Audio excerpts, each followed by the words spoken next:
Hello everyone, welcome to Urban Company Limited's Q3 FY26 earnings conference call.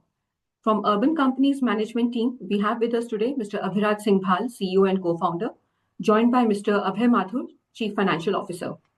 An important announcement before we begin. Anything said on this call which reflects future outlook or which could be construed as a forward-looking statement may involve risks and uncertainties. Such statements or comments are not guarantees of future performance, and actual results may differ from those statements. Please note that this earnings call is scheduled for a duration of 60 minutes only. Post the management opening remarks, we will open up for an interactive Q&A session. Interested participants can type their questions in the Q&A tab and we will pick them. When your name is announced, please unmute and introduce yourself first before asking the question. Over to Mr. Abhiraj Bhal for the opening remarks. Thank you very much, Bhavya. Good evening, ladies and gentlemen. Welcome to the Q3 FY26 earnings call of Urban Company. I thank you all for joining us today. Q3 FY26 was a strong quarter for Urban Company, marked by healthy broad-based growth and continued improvement in profitability across our core businesses in India and international markets, UAE and Singapore. We continue to invest in our new areas of growth, InstaHelp and Native.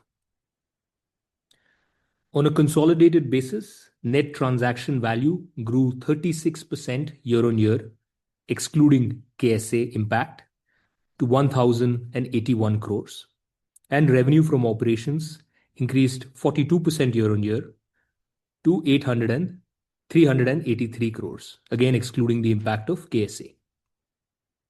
Growth was broad-based across India Consumer Services, Native, and our international markets. If I talk about India Consumer Services X of InstaHelp, NTV for this business segment grew 21% year-on-year, and adjusted EBITDA margins improved to 5.6% of NTV, up from 4.4% same time last year, and sequentially up from 2.4% in Q2. This performance was driven by strong new user addition, steady revenue retention, healthy festive season-led demand in the core categories, and continued operating leverage, reflecting the underlying strength of our core model. Based on the first 9 months' performance, we believe that the full financial year FY26 margins for India Consumer Services X of InstaHelp will be slightly ahead of FY25. In our Native business, we continue to see strong year-on-year demand, with NTV up 93% year-on-year, alongside meaningful margin improvement compared to the same time last year. International markets in UAE and Singapore also continue to perform well, delivering a 79% year-on-year growth on a like-to-like basis in NTV and an adjusted EBITDA margin of 2% of NTV. During this quarter, we continue to invest in InstaHelp, our high-frequency household services vertical. InstaHelp scaled rapidly to 1.61 million orders in the quarter and 28 crores in net transaction value.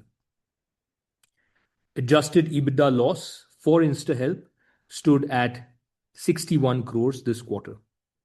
While the absolute losses did increase quarter on quarter, we saw a reduction in the adjusted EBITDA loss per order from about 760 rupees in Q2 to about 381 rupees in Q3.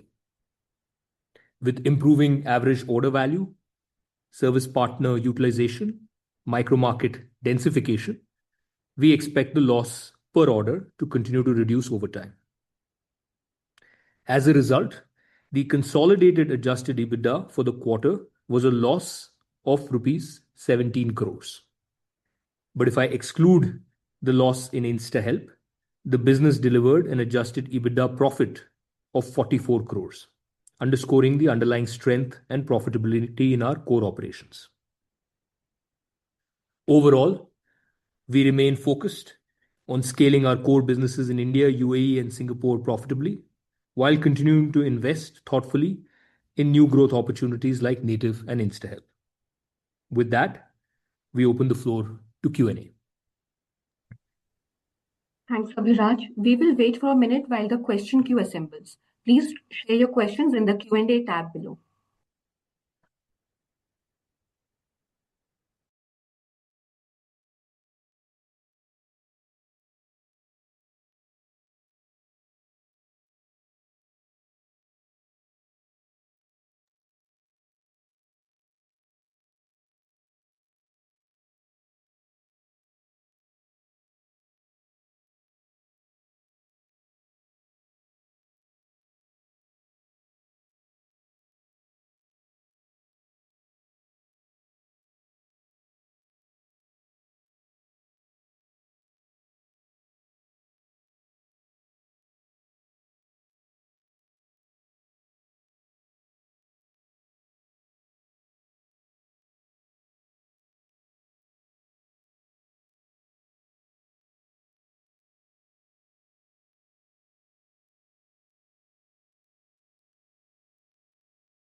Hi, Mohit. Can you please unmute yourself and ask the question?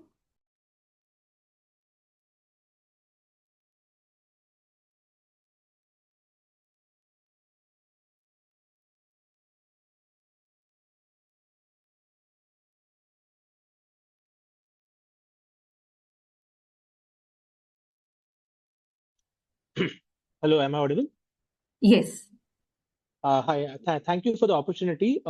Some set of questions from my end. One is that you have shared that your consolidated EBITDA to break even by Q3 FY28. Now, is some sort of conservatism baked into this, given that India consumer services business shows strong potential for margin expansion? So, is it fair to assume that this can be achieved earlier, versus the timeline that you have given? Thanks for your question, Mohit. Mohit, we see very, very clear line of sight of India Consumer Services ex of InstaHelp to continue to increase its year-on-year margins, as we had underscored in the previous quarterly call as well. Margins can move a little bit up and down quarter on quarter because of inherent seasonality, and therefore they are best assessed year on year. And that explanation we've given in some detail in this letter. But certainly, FY26, we now expect it to be slightly ahead of FY25, and FY27 onwards, we think that margins will continue to increase on a percentage basis and also on an absolute basis. Same will largely hold true for international. These two will be the big drivers of profitability in our business, and we should expect them to continue to move profitably ahead. Native is still an early stage business, but it has shown margin improvement and absolute losses have been coming down. Again, there'll be some ups and downs with seasonality, but it's moving in the right direction. The big question obviously is around InstaHelp. InstaHelp is early, and we are not yet fully clear on the quantum of investments on a quarterly basis that will go into InstaHelp. So our view is that latest by Q3 of the financial year FY28, the overall profits from the rest of the business should be sufficiently large enough to offset the losses in InstaHelp. This could happen sooner, but certainly from Q3 FY28 onwards, it should happen, and it should happen sustainably going forward. And it should not be that in quarters ahead, there is again movement up and down. So that's the call it stake that we put in the ground, that by that quarter, the overall profits from every other business that we run will all be large enough to offset the losses in InstaHelp, not just for that quarter, but going ahead as well. So, on a connected basis, the InstaHelp, loss per order has been coming down over the last 2-3 quarters. Now, as you look forward to accelerate growth in this segment, fair to assume that this can further inch up now and not necessarily a trend moving downwards. Fair to assume that? With the loss per order, in my view, has to keep coming down. The magnitude of decline might not be as sharp as it has been earlier, but it has to keep coming down for this business to sustainably eventually break even. So that's something that we are committed to. Again, there might be 1 or 2 quarters here and there where the trajectory might be lumpy, but if you look at a secular view, we are committed to seeing the loss per order coming down. Obviously, the business is growing fast and the orders are growing. And as a result, the absolute losses that this business will incur, it is still early for us to give a guidance on that. But loss per order, we are committed to making sure that we see an improvement in that number coming down. Sure. Thank you for that. And last question, you have mentioned in your letter that, the categories accounting for 30% of India consumer services, NTV, are already operating at 8% adjusted EBITDA. Can you elaborate a little bit more on this? Which are these categories, and where are the others in the journey towards their higher margins expansion in the future? If you can elaborate on that. Absolutely, Mohit. So, Mohit, the aggregate business, India Consumer Services ex of InstaHelp, had an adjusted EBITDA of 5.6%. As you might recall, in the last letter and even in this letter, we've reiterated our long-term guidance that this business can reach 9 to 10% of NTV. We wanted to give comfort to the investor community on how we have visibility of that, because about a third of our business, roughly 30%, is already operating at 8% in this quarter. In fact, in the first 9 months.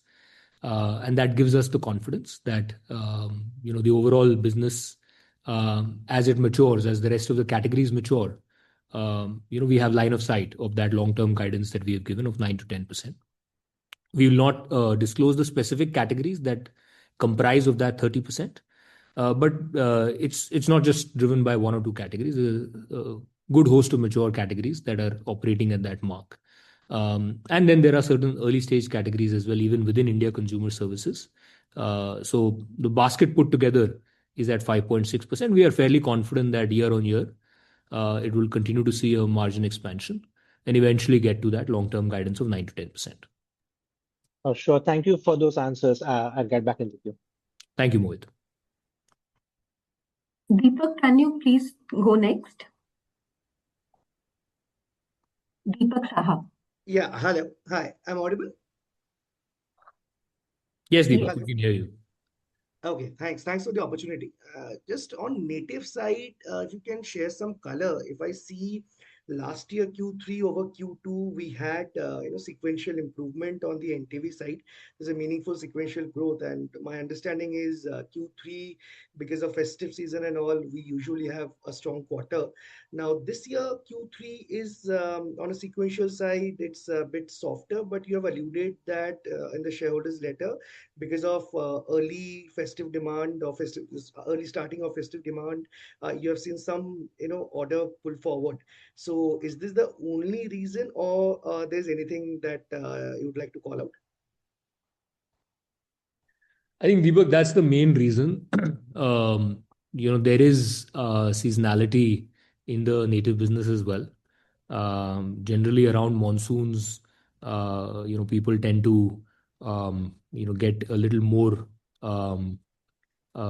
worried about the quality of water they're drinking, and therefore water purifiers see an upswing in that period. And then obviously festivities around Diwali, and the various e-commerce sales associated with that is also a big factor. This financial year, Diwali was much earlier in the OND quarter vis-a-vis the previous financial year. And as a result, the e-commerce sales actually landed in Q2. And even in Q2, we had mentioned that the big step jump, much of it is because of the forward pulling of demand. I think that's the main factor. Obviously, competitive intensity for water purifiers is also heating up. And that's a minority factor in our view. But the majority factor is owing to the festive sales being this year falling in Q2. Got it. And second one, on the margin side, there is meaningful, improvement, especially adjusted EBITDA for native. Anything you'd like to highlight? Is it like going ahead, fixed cost would be more in the range of where we are, and that would lead to, say, break-even kind of a trajectory, or you see, your take rate or anything improving meaningfully? Because what I see in a sequential, your take rate is largely flat. I think what is where it is coming from is a meaningful improvement on the adjusted EBITDA side. So if you can share some color on the break-even side and the drivers for that. Yeah, I think native, the focus right now, Deepak, is on scaling the business well, and continuing to make year-on-year improvements in the margin profile. A lot of that improvement will basically come from scale and operating leverage. In this business, there are certain fixed costs that we incur, and the benefits of scale help us cover those fixed costs. Those fixed costs are in terms of R&D, product development, people costs, marketing and brand building, etc., etc. And with scale, those costs get covered. So the operating leverage is, in some sense, also similar to how our core consumer services business in India shapes up. Native obviously is early in its journey. It's been only a little over 2 years since launch. So the focus is not while one of the focuses is to improve margins, I would say the immediate near-term focus is not break even. It is to continue to scale well and bring it to a certain scale. And we are confident that with scale, the business will automatically break even and over time actually generate very, very healthy margins. We recognize that this business enjoys structural advantages vis-a-vis other brands. One of those structural advantages is that a meaningful percentage of the sales comes from our own app and our own ecosystem of service professionals, which is obviously more or less free of cost for us. Another structural advantage is that we cross-utilize our existing service professionals for water purifiers to also service native customers. And so we don't incur the cost of building and maintaining that service fleet. So those are structural advantages, which in our view, we are confident long-term will lead to a structurally better P&L for native. Right now, the focus is growth, and we are confident that with growth over time, the business will automatically see improving margins. First, it'll break even and over time become reasonably profitable. In that context, Aviraj, this our strategic tie-up with Amber, is this the reason that all the factors that you alluded, if you can, share some more light, the synergies that we're trying to build with Amber? I understand this is specifically, in line with, in relation to native, right? So anything that you would like to share on that front? Deepak, we have so far relied upon a single contract manufacturer for the making of water purifiers in India, for the assembly of those water purifiers.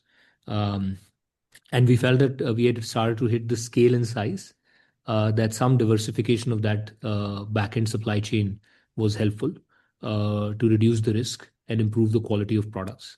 And therein, we decided to also partner with Amber as a second contract manufacturing partner.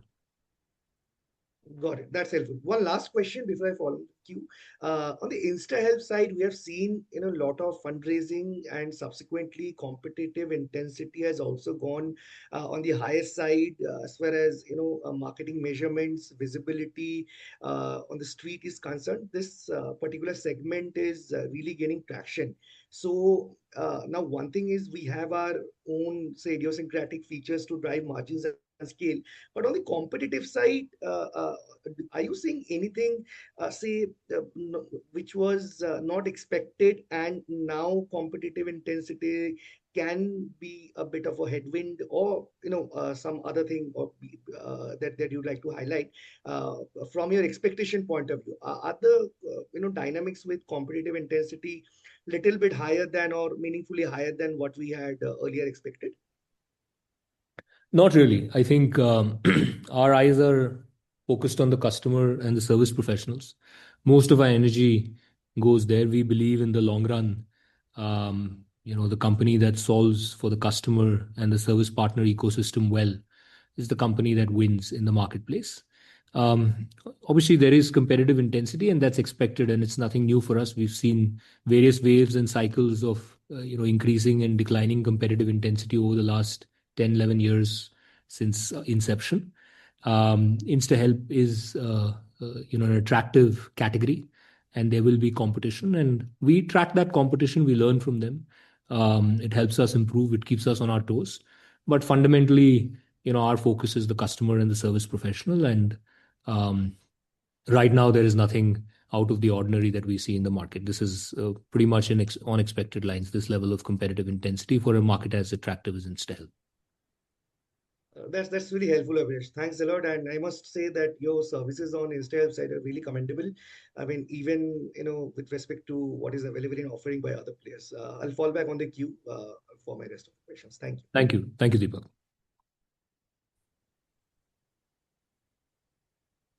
Bell from Great Group Capital. Please go next.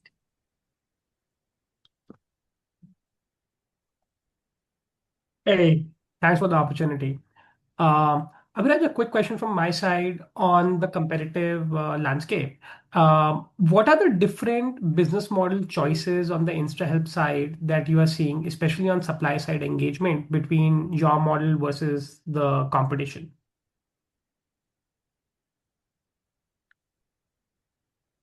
Can you just maybe elaborate a little bit better, Tushar? What do you mean by supply side choices?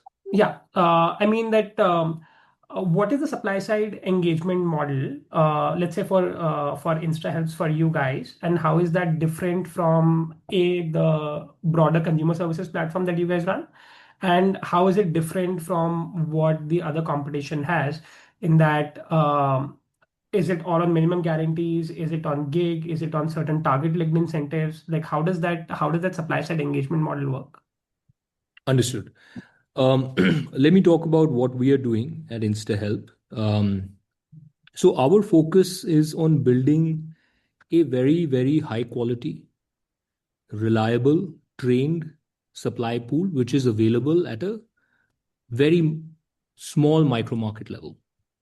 We believe this business is a micro market heavy and dense business. In fact, the micro market density and micro market sizes are even smaller than our core business, and therefore it's a densification first and micro market first business for us.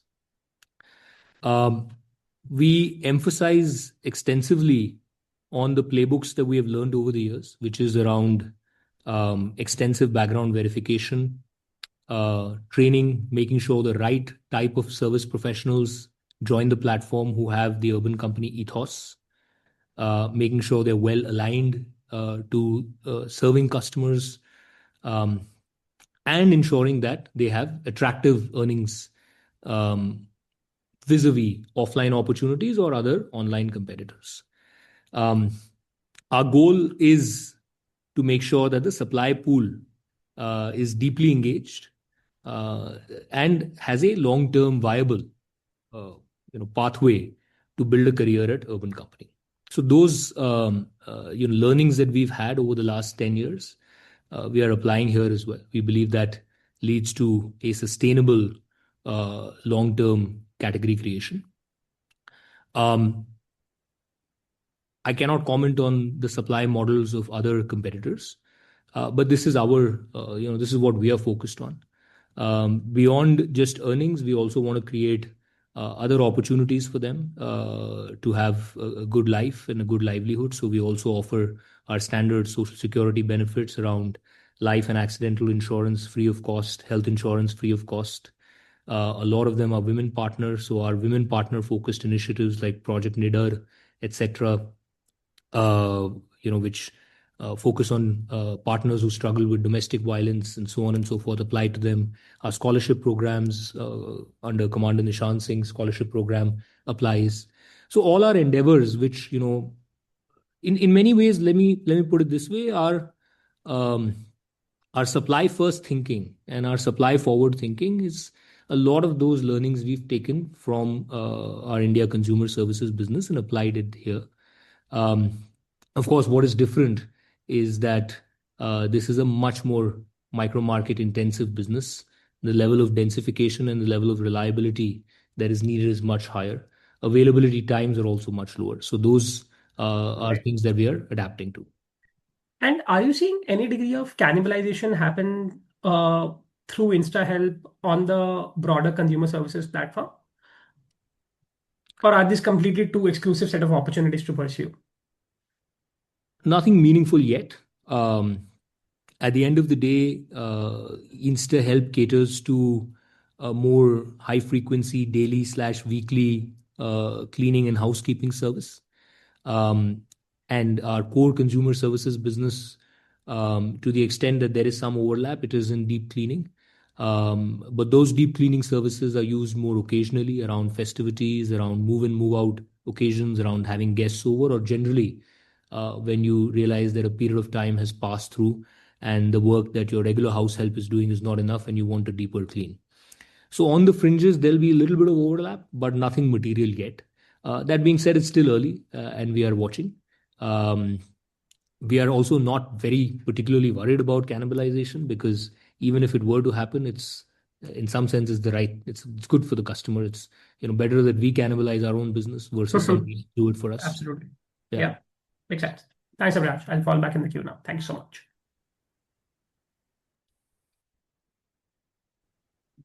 Adil Khan from ICICI Prudential Life. Please go ahead. Hey, hi Abhiraj. Congratulations on a great set of numbers. Thank you. So my question is that if you could just share some guidance on InstaHelp NTV growth. See, we are at a very low base right now, and QOQ growth was phenomenal. NTV was almost 3x. So how do we see this number going ahead in the next couple of quarters, and probably for FY27 as a whole, and also when do we expect? What kind of trajectory do we expect in InstaHelp losses in the next year? Great questions, Adil. I think at this point in time, we are not in a position to give a firm guidance on InstaHelp growth and loss trajectory. But what I can tell you is that we are definitely very encouraged by the traction that we are seeing in terms of customer adoption and customer retention. I think the micro markets where we are present in, we are penetrating very fast. And the level of customer usage and retention that we are seeing is very, very encouraging. We also recognize that this is not at full price. And the category is still some distance away from what we believe will be steady state AOV, which, as we mentioned in our letter, might be 1.8 to 2 times higher. So we have to wait and watch how customer behavior changes as and when the pricing slowly moves up. But we've seen enough evidence in our older micro markets that even with maturing cohorts of customers, the customer activity holds up, and that's what gives us confidence. Beyond that, right now the focus is on making sure that we scale the category very well. We deliver high quality experiences to customers and service professionals alike, and we cement very, very clear, unequivocal market leadership for this category. That is our North Star. And that's what we are pursuing. And in that pursuit, it's hard to precisely pen down what will be the quarter-on-quarter growth rates or what will be the level of loss that the business will incur. I do want to assure you and the rest of the investor community that we are building this business with the right level of customer centricity and aggression. And we are also very, very mindful and thoughtful of the loss trajectory. We want to make sure that we are leaving no stone unturned in moving this business in the right direction that is in line with our ethos. And therefore, the loss per order is something that in this quarter we wanted to highlight. We are committed to seeing it come down with time. Thank you so much. That was very helpful. Just lastly, within the InstaHelp category, there might be some micro markets, which might have, kind of be on the matured stage. So, how is loss per order in those micro markets? If you could give us a sense. Loss per order in the mature micro markets is lower than the average for the Okay. platform, and that's what gives us the confidence that this category is moving in the right direction. Understood. Thank you so much and wish you all the best. Thank you, Adil. May I request Mr. Kunal Mehta from Sunidhi Securities to go next?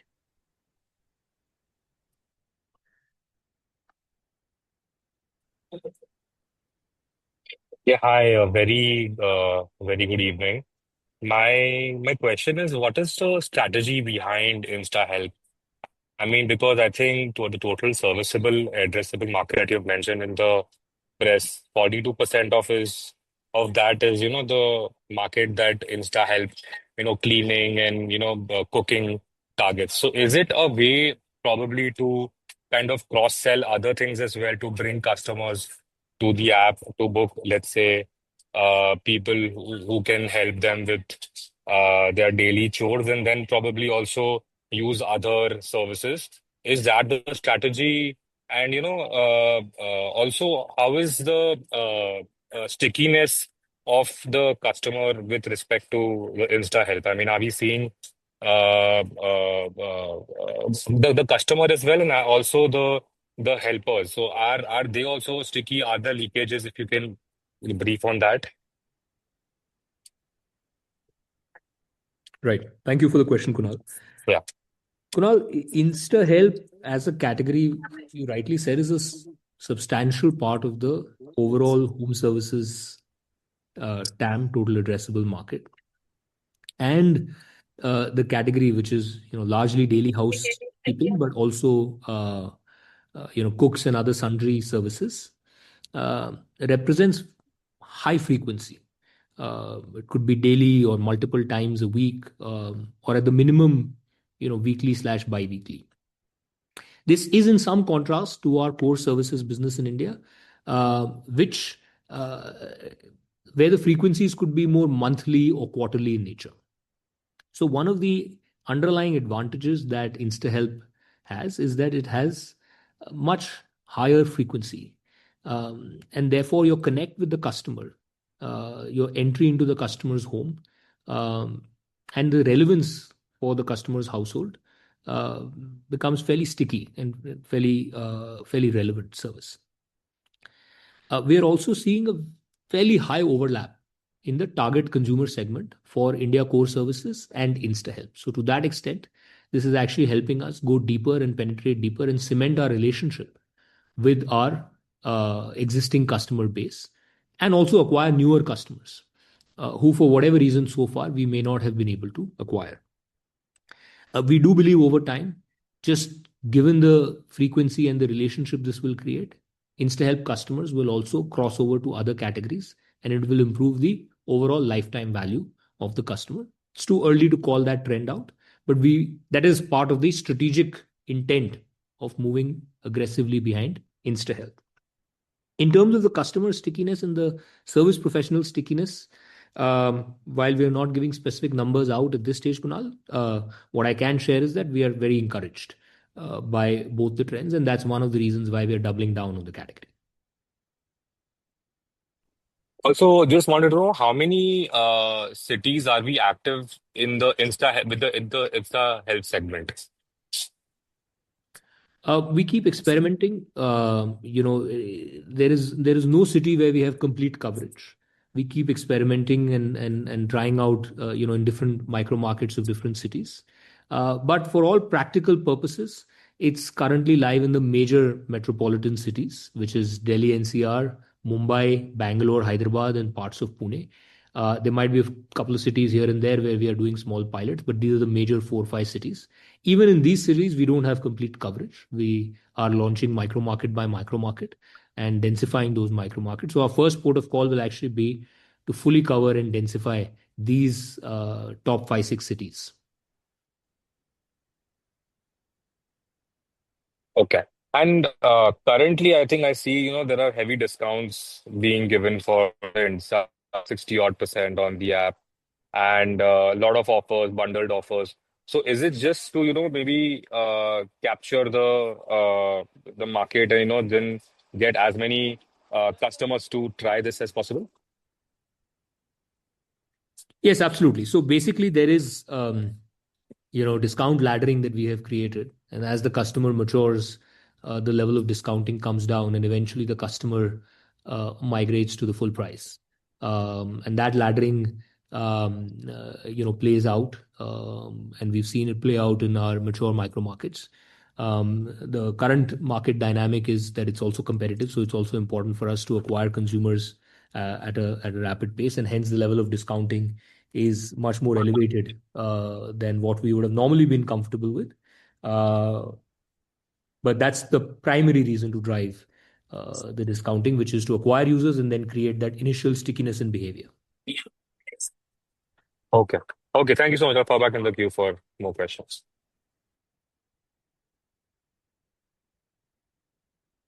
May I request Mr. Gaurav Rateria from Morgan Stanley to go next? Hi. Congrats on steady execution, and thank you for the detailed shareholder letter. I have a couple of questions. The first one is on the core India services ex Insta. The contribution margin improved on a sequential basis. What would be the key drivers that help that? And for you to hit your steady state margin that you talked about, is it gonna come largely from the operating leverage, or is there a scope of improvement in contribution margin as well? Yeah. So I would say, Gaurav, the major reason for this jump that you're seeing, and I would look at the jump more year on year rather than quarter on quarter, because as we mentioned in the letter as well, there is quarterly seasonality and movement in our margins. Q1 and Q3 are typically better on the margin trajectory, and Q2 and Q4, where we invest ahead of the summer seasonal uptake and the Diwali season, as well as Q4 having our annual appraisals, sees typically more depressed margins. So one of the things we want to call out on this call is that margins should be seen on an annual basis.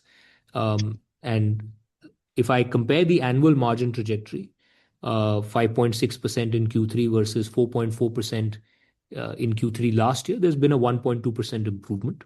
This improvement is something that we feel is in line with the kind of improvement we should see going forward. Some years it might be slightly more, some years it might be slightly less. But this is the kind of improvement that we are committed to delivering year after year after year, which should hopefully over time help us get to that 9 to 10% of NTV steady state margin guidance that we have given. Majority of this will come from operating leverage.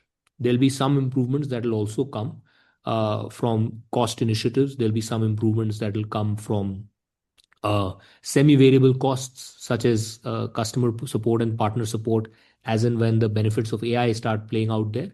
Contribution margins could move slightly up, but we believe the vast majority of the gains will actually come from operating leverage and growth. Got it.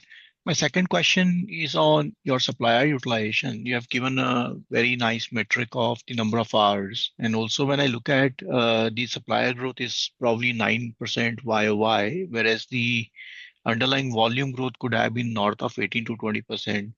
Is this how the gap should continue to play out going forward as well in terms of the difference between the supplier growth as well as the order growth or the volume growth in the platform from a utilization point of view?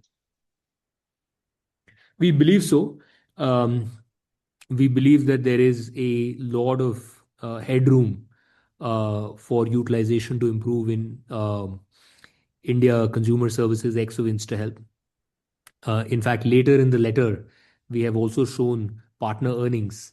And there, if you see, we have also shown that the top performing partners are actually doing much, you know, between 140 to 150 or more hours per month, vis-a-vis the 91 average that we have given for 9 months FY26. So there is a lot of headroom.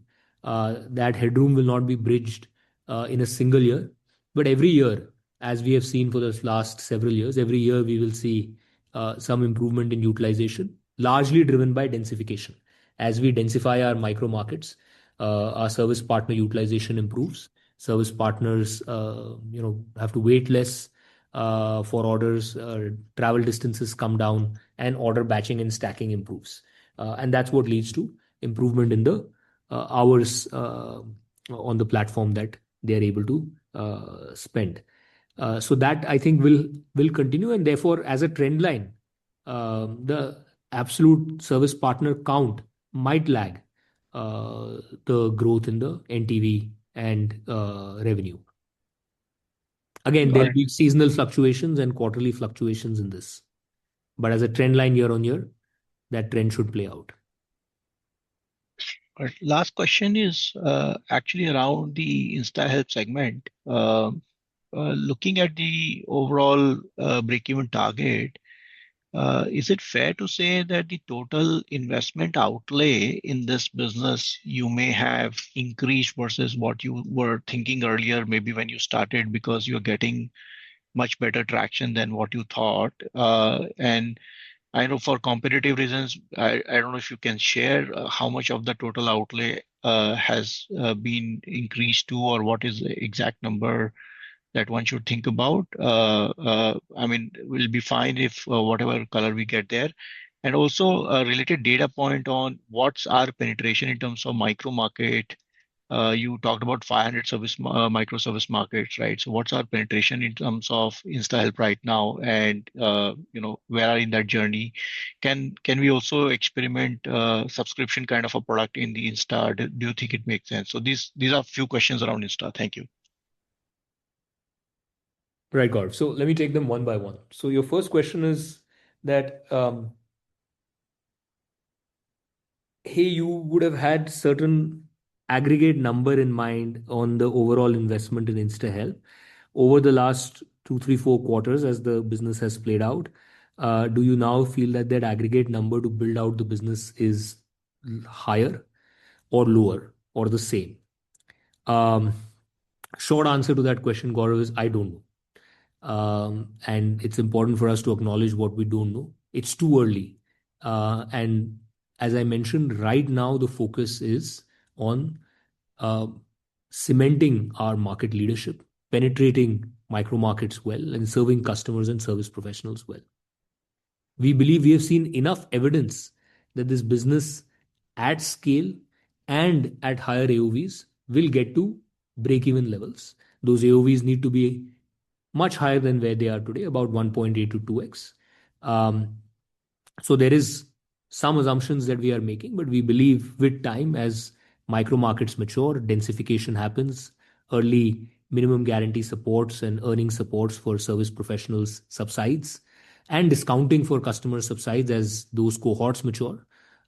These micro markets first will move towards profitability, and eventually the whole category will move towards profitability. When that will happen and how much money will go in to making that happen is something that we are still learning, and is something that we are still when we have much more certainty around it, we certainly will be the first to come out and mention that we don't have complete certainty around that. That being said, what we do have certainty around now, which we didn't have certainty around in the last quarter, is that we have line of sight that burn per order will keep coming down. And that's a metric that we will showcase. Maybe for a quarter here and there, it might not see exactly a linear decline, but it should come down.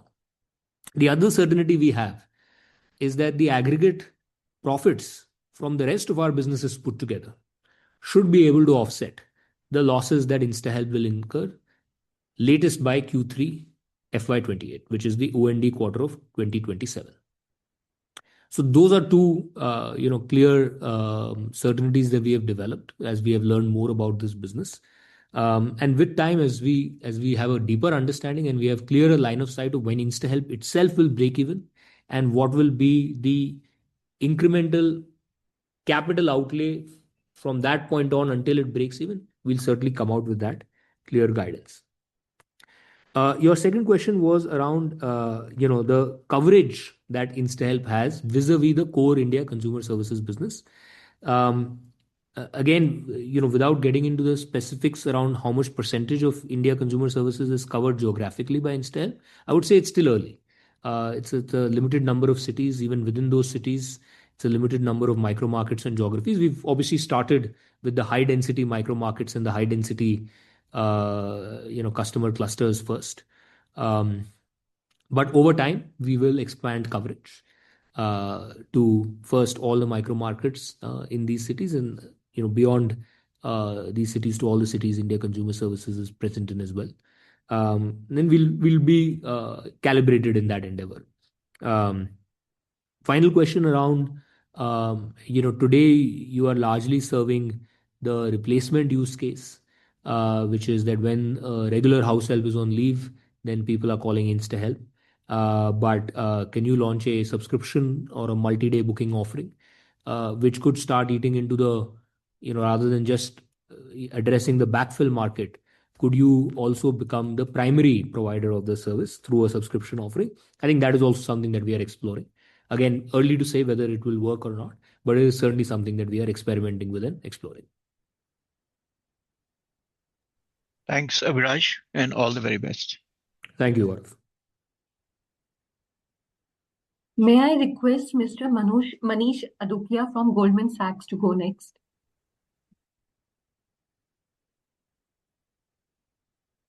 Hi, good evening. Thank you for taking my questions. And again, thank you so much for that detailed shareholder letter, which was very helpful.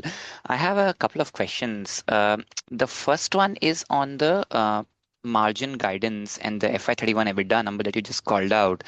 So two questions on that one. First is, if we look at Q3 FY28 as break-even and F31 margins at about 1,000 odd crores, assuming a certain revenue growth between then and F31, let's say of 20%, would imply north of 50% incremental margin between that time period and F31.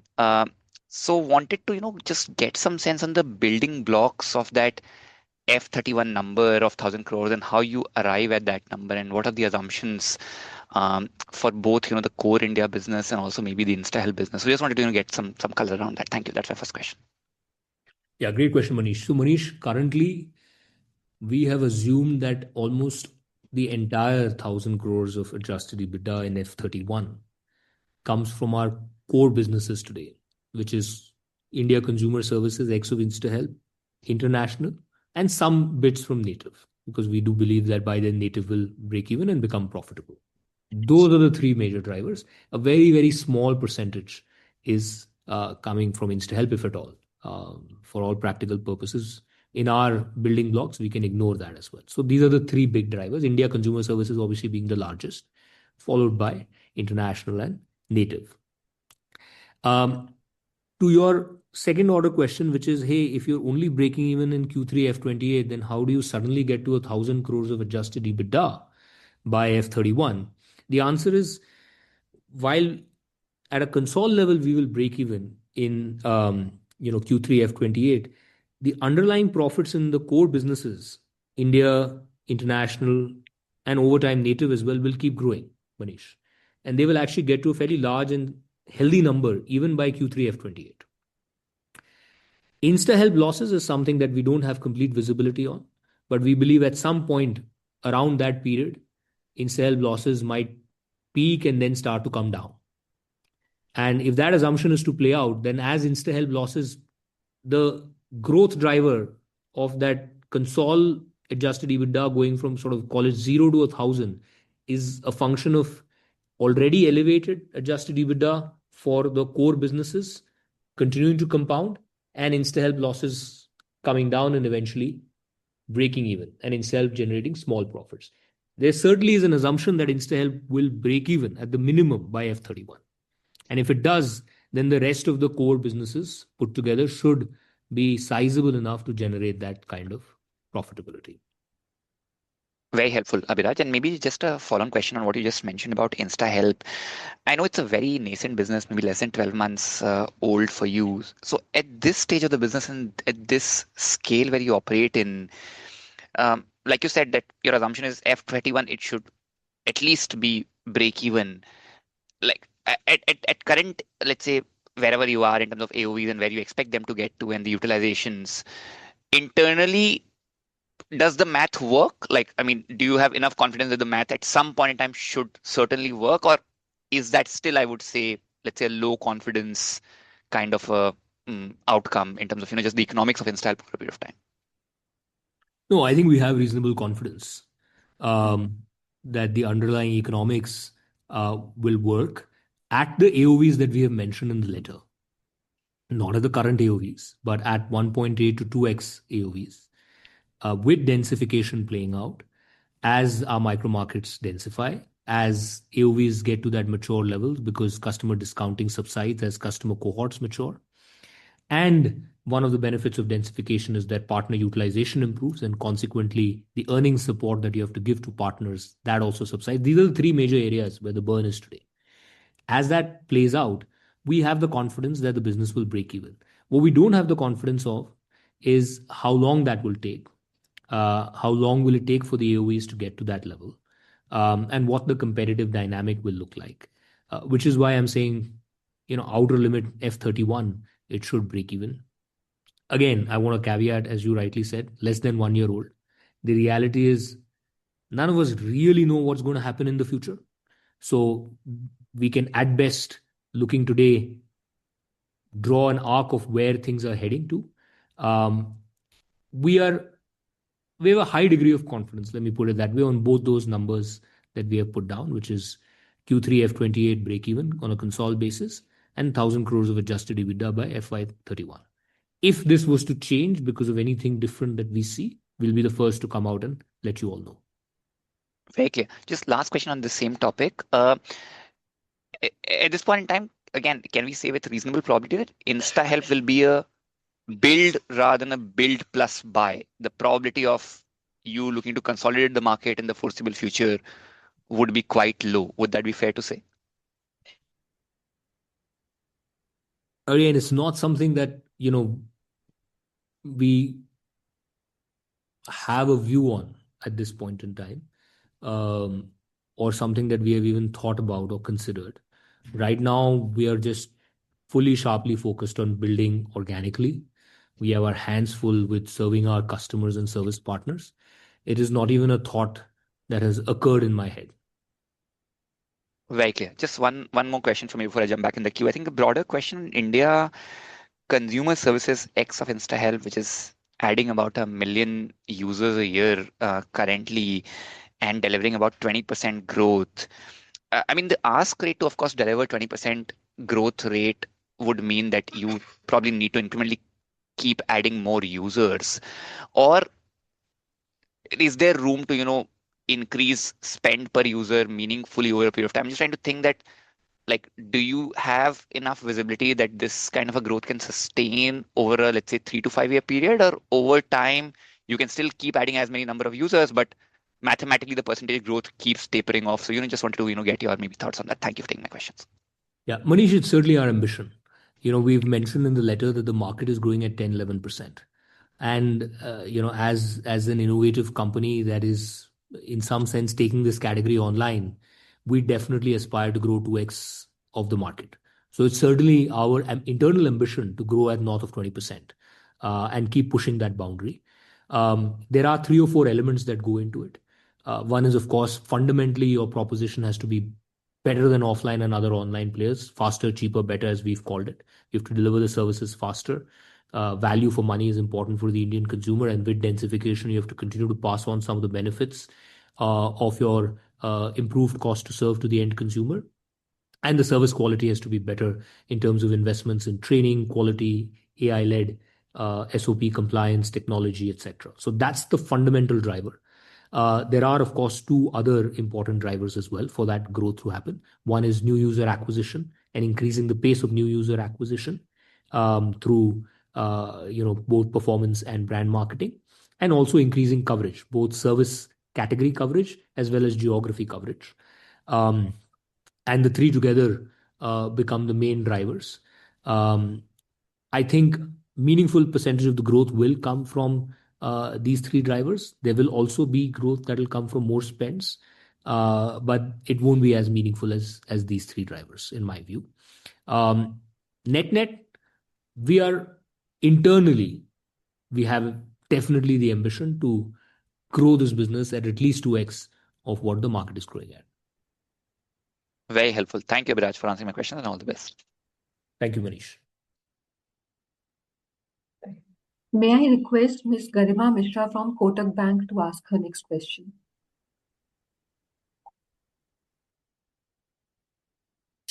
Thank you so much for the opportunity. My questions also start off with the InstaHelp. Abhiraj, could you provide some color on geographic nuances that you are seeing, as well as your overall market share in this particular business? Within the geographies you are present, is there any hero geography that is emerging where metrics are just that much better, or the market is maturing faster than rest of your geographies? Yes. Garima, I hear where you're coming from. I think we are still 2 or 3 quarters away from having a hero geography. Of course, there are our early geographies and early micro markets in Gurgaon, Bangalore, and Mumbai are obviously doing well and much ahead of the curve. But the business is still very, very early to call out a clear hero geography. Right now, all the top 5-6 metros that we are operational in and the micro markets there are high priorities for us. Specifically, Gurgaon and other parts of Delhi NCR, Bangalore and Mumbai. I think these are very high priority markets for us. We have to win in all of them. We don't believe we have the choice of just trying to win in one market and letting go of market share in the others. So we are heads down in execution in all of these. Hyderabad is the 4th market, which is also priority for us, and then the 5th is Pune. So all of these markets are important. Yes, over the next 2-3 quarters, I think there'll be one of these markets will emerge as a hero market for us, where the metrics, etc., are all aligning well in terms of profitability, maturity of the micro markets, our own market leadership being cemented. But we're still some distance away from that. Sure. Noted. You've also provided this insightful table, right, which talks about the benefits of densification and how it positively impacts earnings of the service agents, right? Now, if I take the same example and apply it to InstaHelp, right? Now, InstaHelp will end up having an AOV which is lesser than 450 rupees, right? Which this table assumes, right? So for the service agent to actually make an equivalent amount of money, they either need a lot more jobs or they basically have to settle for lower earnings. I mean, how should we view this table then in the context of unit economics for the InstaHelp business? Understood. So that table was an indicative table, Garima, for our handyman services in Bangalore. But let me talk a little bit around how we think of InstaHelp. So in InstaHelp, we believe that AOVs need to be about 1.8 to 2x of where they are today, in that range, in steady state, for this business to essentially break even. How will that get accomplished in a particular micro market? First and foremost, we believe at that AOV level, with adequate partner utilization, we will be able to get to a healthy partner earnings per month. And that's what we are committed to delivering, which is a healthy partner earnings per month. So partners will be able to do adequate number of jobs every month and every single day with densification to get to their overall earnings target. And as a result, one of the big spend areas for us in InstaHelp is bridging that gap with earnings support. That earnings support will keep coming down and keep minimizing, and the burn because of that earnings support will keep coming down. Now, this is not complete rocket science. If you look at your own behavior or that of friends, etc., that a typical order in InstaHelp category where you're calling for a house help worker might be 1 to 2 hours, averaging about 1.5 hours or so. So an InstaHelp worker, if well utilized, can comfortably do between 3 to 5 orders in a day. And consequently, if you remove urban company commissions from that AOV that we've indicated, you can arrive at the mathematical number of what an InstaHelp worker would make comfortably in a day if he or she was well utilized without earning support. And if they were to do that for 20 to 25 days of a month, what would be the earnings they would be able to reach? So that's sort of in our head the mental place that earning support has to get to. The second is obviously customer discounting, which is why the AOVs are lower than that target. That customer discounting subsides as customers spend more time on the platform. The first 1 or 2 orders, 3 orders, it's the highest. Orders 4 to 6, it reduces, and so on and so forth. And eventually, as the customer cohort matures, the discounting gets removed and customers come to full price. Those are the two big areas, I would say, where much of the burn today is going. Of course, there's also a lot of if a third area is today the level of acquisition on the supply side and the customer side that we're doing is elevated, and that will also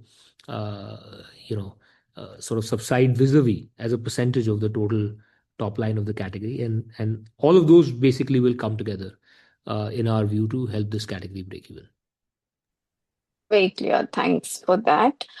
Just to confirm, when you say 1.8 to 2 times the order value, you are referring to the net order value Yes. of 172 rupees of Yes. 3Q, right? Yes, correct. So we don't think the GOV will necessarily or the GTV will necessarily Change, yeah.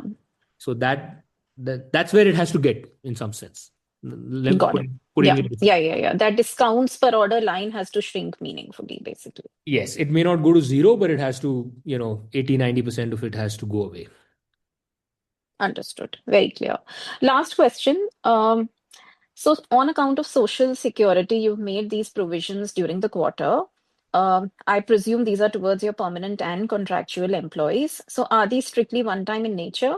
Also, any sense on what incremental payouts you may need to make to gig workers as and when rules are framed? Hi, Garima, this is Abhay. So on your first question, some of the amounts are actually one-time in nature because we had to take into account the new definition of wages as well as look at leave encashment balances for employees and contract workers specifically. So they're largely one-time.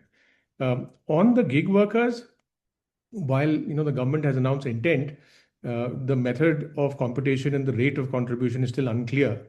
So we're still waiting to understand those exact details. As we mentioned in the letter, we anyway incur certain costs today on insurance and other well-being measures for the partners. So those are already in our P&L. But once the details are announced, we'll be able to comment further.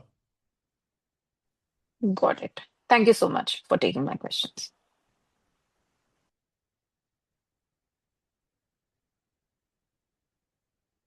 Hi all, we will be extending the call to accommodate a few more questions. May I request Mr. Sachin Dixit from JM Financial to ask his question? Hi, Braj and team, and congratulations on a great set of results. My first question to start with is on international, right, where we have seen a very decent growth trajectory picking up at almost like 40-45% YOY sort of a growth. This growth, if you can break down, I know you have mentioned to some extent in the shareholder letter as well, But can you break down what is driving this growth? Is it more customer acquisition or people using more frequently? And how sustainable is it? Like, how do you expect it to taper down over a period of time? Thanks, Sachin, for the question.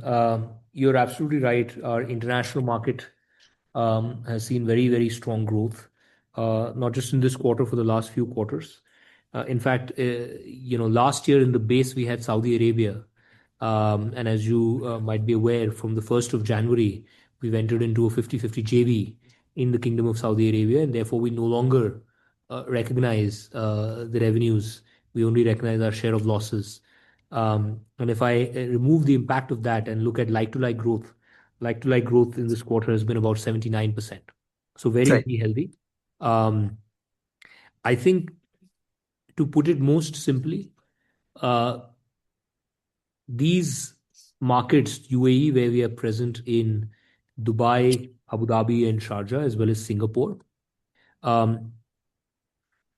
represent in some sense markets that are very, very similar to India, in terms of customer behavior, density of customers, migration of customers living in apartment condos, etc., and supply side dynamics. And they are also markets where there is a strong do it for me culture versus do it yourself culture.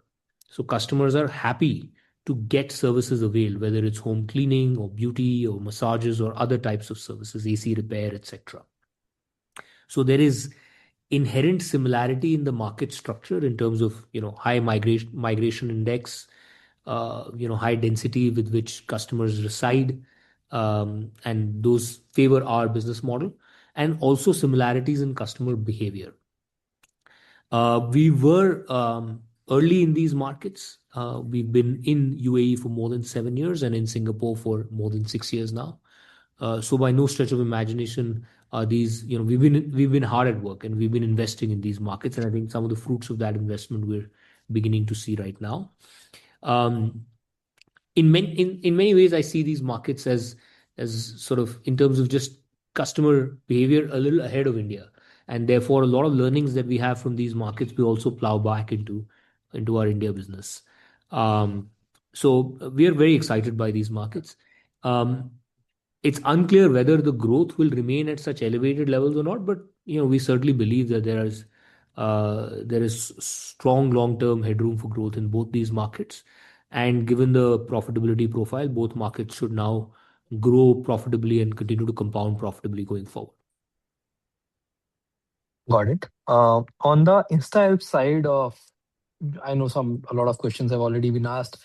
Quickly, if you can quip any color on any sort of cross-pollination that you are seeing from an existing core services business, or as well as on some ordering frequency metrics, right? So even if you can't give it right now, because the business is nascent, if any view you have where the steady state sort of ordering frequency might pan out on maybe an annual basis or a monthly basis. Yeah. So, Sachin, on the first question of cross-pollination, either of InstaHelp users into India core consumer services or vice versa, we're definitely seeing that happen. I would not like to call out a particular percentage or number or trend line there, but we're definitely seeing it happen. And it is encouraging enough for us to continue to invest behind InstaHelp. To your second question on ordering frequency and usage, InstaHelp's ordering frequency is definitely an order of magnitude better than the India consumer services business. Of course, the AOVs are an order of magnitude lower. It's hard to tell where steady state frequency will settle, because we are right now largely catering to the backfill market, which creates between 2 to 4 instances in a month. But if and when the model works in the more primary market, which is still very unclear, that ordering frequency could also go up. So it's still very early days, still hard for us to tell. And there's also a lot of competitive intensity. So, or some of those orders are also going to our competitors. Yeah. Got it. Just one final question on the core India services side, right? So if I simply subtract your contribution profit, so basically I subtract your EBITDA from contribution profit, it looks like fixed costs have actually dipped QOQ.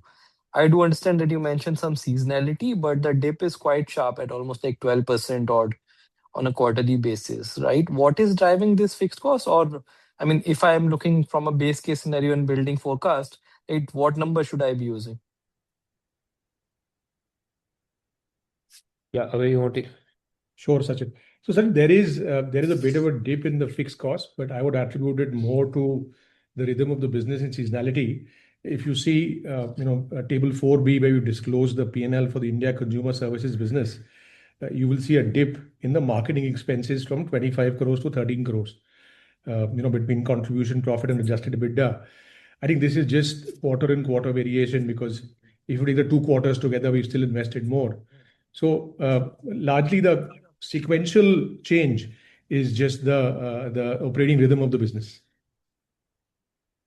And this is one And of the reasons why, Sachin, we've underscored multiple times that this business is best evaluated. In fact, our entire business is best evaluated from a margin standpoint year on year versus quarter on quarter, because there's a lot of fluctuations in the investment models across quarters.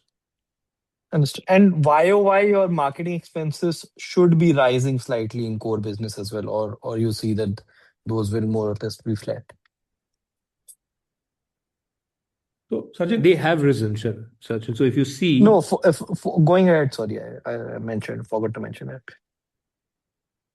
yes, I mean, I think they will continue to see some increase because we also are committed to investing behind this business and adding more new users, expanding coverage, etc.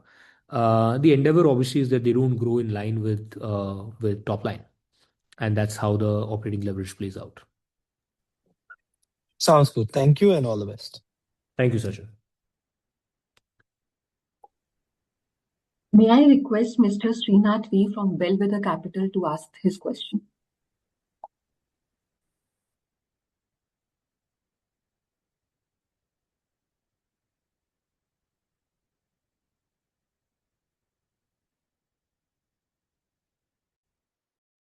Srinath, I think you're on mute. If you can unmute yourself. Yeah. Hi, am I audible, Abhiraj? Yes, Srinath. How are you?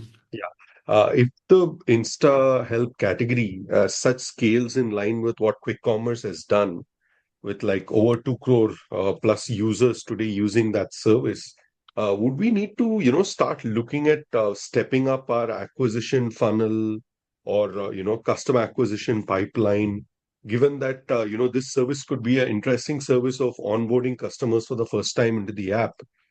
So just wanted to kind of get your thoughts on that, and as well as more services getting into the instant mode outside of just InstaHelp. So these were the two areas. If you could share some insight, that'll be great. Yeah. Srinath, we do believe that it's still very early days for the InstaHelp category and business. We think and we are hopeful that it will become a very, very large business going forward. And obviously, we do look up to how well the quick commerce giants have scaled up. And I think we're definitely committed to building this business to its full potential. And be rest assured, we will not leave any stone unturned. We will make rational, deliberate, and logical choices of investment. And based on everything that we see, we will keep coming out with added disclosures to help investors like yourself understand why we are making those choices and why we believe it's in the right long-term interest of our shareholders. We will not shy back from investing in this category if and when we see that the potential is very meaningful. And in fact, that's been the track record as well so far.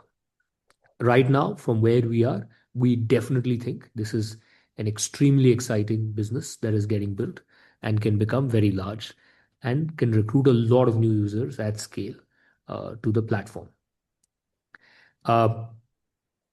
To that extent, our acquisition funnels, our modus operandi of acquiring users, all of those will have to adapt to the opportunity ahead. So that's the first part. Sorry, can you come back with your second question? What was your second question, Rina? Instance So, you know, other in services? Yeah. in the app that I see from where I am, Yeah. couple of more services have started showing up in this tab next to the main tab as instant. So Correct. wanted to, understand how you're thinking through that Oh, yeah. broadly. Yeah. So beyond InstaHelp, for our core India consumer services business, wherever applicable, we want to move all of those services to become relatively instantaneous as well. They may not all of them be available in 10 minutes or 15 minutes, but certainly our endeavor is within the hour and within half an hour and so on and so forth. So whether it's beauty services, whether it's electricians, plumbers, carpenters, AC repair, bathroom cleaning, etc., all of those services we are pushing hard to make them more and more instantaneous. These will also follow first in high density micro markets. Those are the ones that are moving towards becoming more instantaneous and over time across geographies. And densification is a fundamental driver of moving our core India services business also towards a more instantaneous service delivery model. But we're definitely committed to doing that. And a lot of good learnings from InstaHelp are getting plowed in to our core business to help it accelerate on its trajectory to becoming more instantaneous. Cool, perfect. Thanks. Very insightful. I'll get back into the question queue. Thank you, Srinath.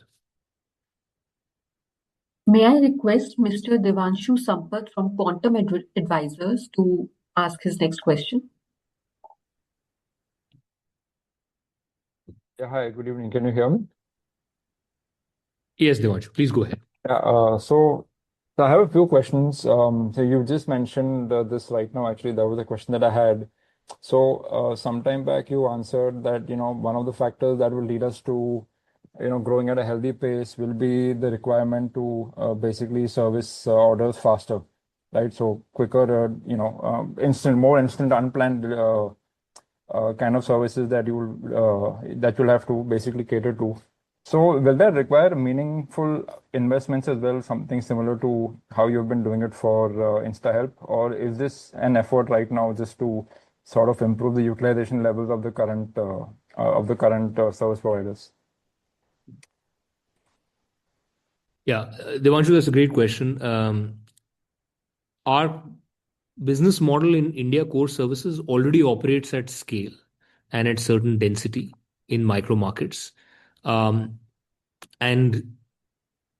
we don't think incremental investment as such is needed to move that towards instantaneous behavior. In fact, on the contrary, as we flip micro markets, quote unquote, towards becoming more instantaneous in nature, partner utilization actually improves.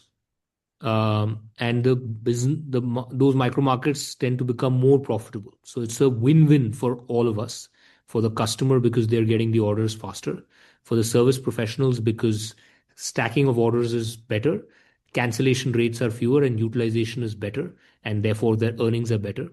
And obviously for us, because that micro market is more profitable for us. It's more a function of just scale. In InstaHelp, we are significantly accelerating the journey from zero to that densification scale in micro markets. In our core services business, we already have a great starting point, and we are not artificially doing anything out of the ordinary to make that last leap. We are organically pushing micro markets over as and when they get to that level to become more instantaneous. On the margin, wherever we can accelerate faster, we're doing it, but nothing that sort of breaks the bank. Sure. That's very clear. The second question I have was just around a table that was there in your DRHP. So there were two tables that you had shared regarding the cohort data, right? So the one I'm talking about is the customer retention basis NTV. Can you please explain what's the reason for, the smile graph basically forming? It seems that, and it seems to be a little bit more pronounced after COVID. So can you just explain, why this happens and why was it different prior to COVID?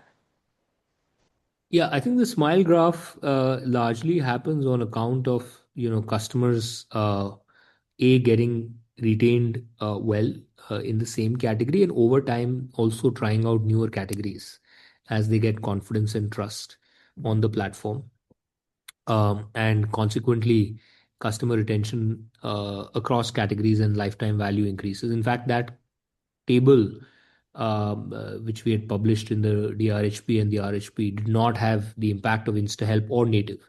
And as we overlay the impact of those two categories, we believe the lifetime value will only improve further.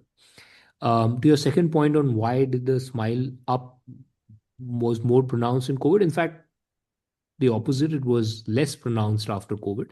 It was much better prior to COVID. And that's because the cohorts prior to COVID were much smaller scale. And therefore, early adopters are always more forgiving of the platform. And as cohorts get to certain scale and maturity, the kind of, LTV and smile up that they do relative to early adopter cohorts is never the same.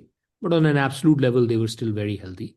COVID definitely gave us that flip where the absolute scale of customer acquisition moved to a different orbit.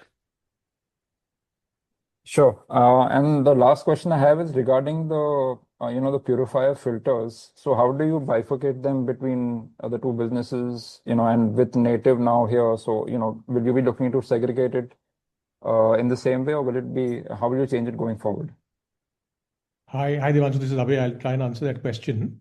So, the filters which are used to replace, the 2-year-old filters within the native purifier, those are reported under the native segment.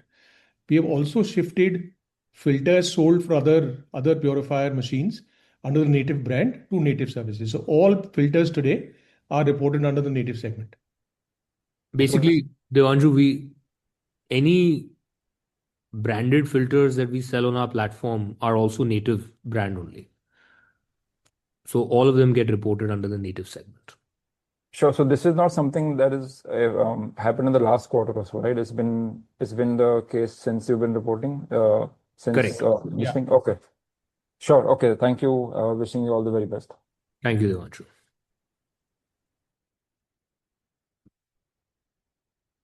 May I request Mr. Darshil Javeri from Crown Capital to ask his question? Hello. Good evening, and thank you so much for taking my question. A lot of my questions have already been answered.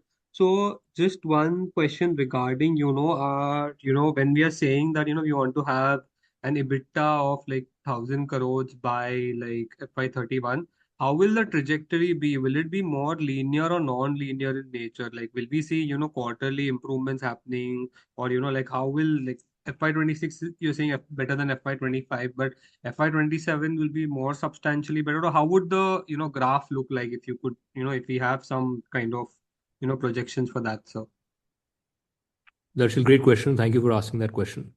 Let me break down that number into its components and talk about it.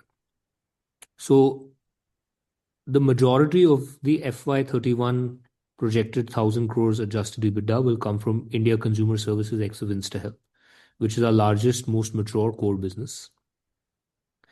This business will see steady improvement in its adjusted EBITDA year on year. Even this business will see ups and downs on a quarterly basis. But when we look at its margin percentage and absolute adjusted EBITDA year after year, we should see a steady improvement. I would not call it necessarily linear. It will be faster than top line growth, but it will be steady and will steadily march higher and higher every year, starting FY27 onwards. FY26, in the previous earnings call, we had said will be flat over FY25, but we've seen slightly better performance than we had expected, and therefore we've upgraded to saying FY26 will also be marginally ahead of FY25. FY27 onwards, we should see sustained adjusted EBITDA margin improvement in India Consumer Services ex of InstaHelp. That's where we have maximum certainty. It's also the biggest driver and contributor to that 1,000 crores. Second place where we have high certainty now is our international business in UAE and Singapore. We've been a bit conservative in the projections there because that business is still early. But we believe that business has also broken even sustainably, and now it will continue on that margin expansion year on year, probably 1.5 to 2 years behind India in its margin maturity. Those are the two areas where we have maximum certainty, and those are the biggest drivers of that profitability. Almost all the profits of that 1,000 crores come from these two. The remainder will come from Native. We have much lesser certainty in Native because it's a much more earlier business. And therefore, how soon will Native break even and what will be the total quantum it will contribute for that 1,000 crores is unclear to us. But we do believe in the foreseeable future, Native will break even and it will meaningfully contribute to that 1,000 crores adjusted EBITDA. The last business where we have very little certainty is InstaHelp. It's less than a year old. This is where there'll be, maximum lumpiness, etc., and it will be a drag on the overall profitability of the consolidated business for the foreseeable future until it breaks even.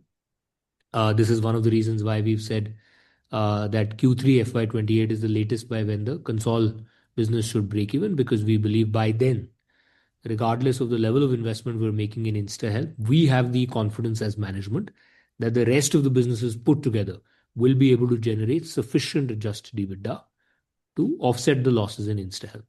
I saw there was one of the questions from some of the panelists, particularly asking, why that timeline. So that's the point I wanted to underscore.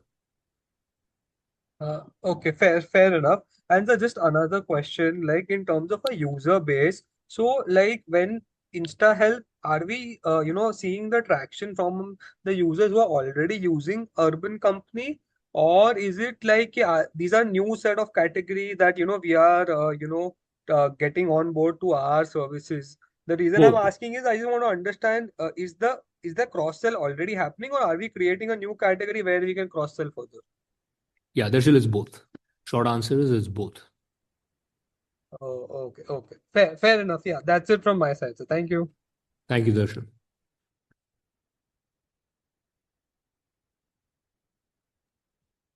Thank you everyone for joining in. We will now conclude this conference call and you may now disconnect your lines.